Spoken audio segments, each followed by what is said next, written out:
Mesdames et messieurs, bien le bonjour et bienvenue pour ce tuto sur le 360. Avant toute chose, il faut savoir que des 360, vous pouvez en inventer autant que vous le souhaitez. Je vous en présenterai plusieurs à la fin de la vidéo, mais celui que je vais vous montrer aujourd'hui, c'est le 360 de base à maîtriser en premier. Les prérequis sont simples, il vous faut être capable de faire au moins un saut avec la corde qui tourne en arrière, et il vous faut maîtriser les swings. Si ce n'est pas encore le cas, il y a un tutoriel disponible sur la chaîne. Rentrons maintenant dans le vif du sujet et le 360 que je vous présente ici se compose de 3 sauts. Le premier est un swing sur lequel nous allons effectuer notre premier demi-tour. Le second est un saut avec la corde qui tourne en arrière et le troisième est un saut avec la corde qui tourne en avant comme d'habitude. Et c'est entre ces deux sauts là que nous allons effectuer notre deuxième demi-tour. Pour apprendre à faire cette figure, j'ai divisé votre apprentissage en 4 étapes et voici la première. Nous allons logiquement commencer par apprendre à faire notre premier demi-tour. Pour cela, nous allons faire notre swing sur le côté et nous allons nous tourner en même temps. Puis nous allons bloquer la corde sous nos pieds lors de sa rotation en arrière. La seconde étape est très similaire, la seule différence réside dans le fait que nous allons sauter cette fois-ci sur la rotation de la corde en arrière, puis nous allons lui faire un second tour. A noter que cette seconde rotation de la corde en arrière, si vous arrivez à la bloquer sous vos pieds comme je le fais ici, c'est l'idéal, mais si vous n'y arrivez pas, c'est pas grave, vous pouvez quand même passer à l'étape suivante. Cette troisième étape est à mon sens un petit peu plus compliquée que les deux précédentes. Nous allons effectuer notre premier demi-tour comme nous venons d'apprendre à le faire.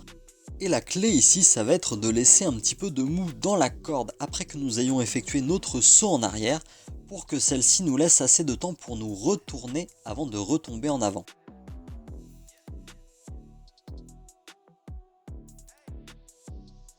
Et une fois que vous avez réussi à faire ça, nous allons pouvoir passer à la toute dernière étape. C'est en fait exactement la même chose sauf que cette fois-ci nous allons ajouter un saut à la fin pour compléter notre 360.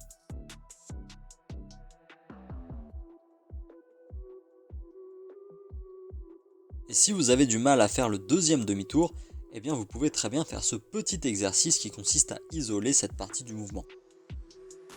Et si malgré tout ça vous avez encore des difficultés, vous pouvez très bien me laisser un commentaire sous cette vidéo ou m'envoyer un message sur Instagram, je me ferai un plaisir de vous aider.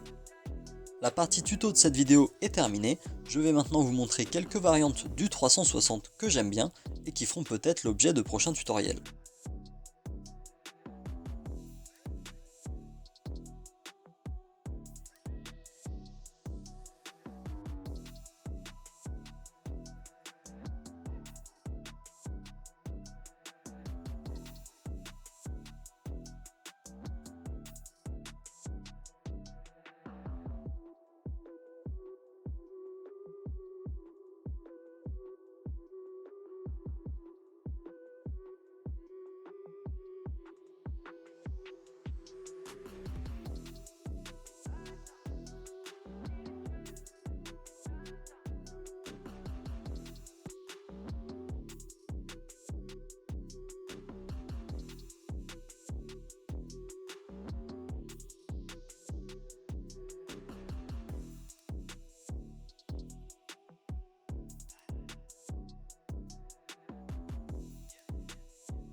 J'espère que cette vidéo vous a plu et si vous voulez voir plus de contenu lié à la corde à sauter, eh bien n'hésitez pas à me suivre sur Instagram. Salut!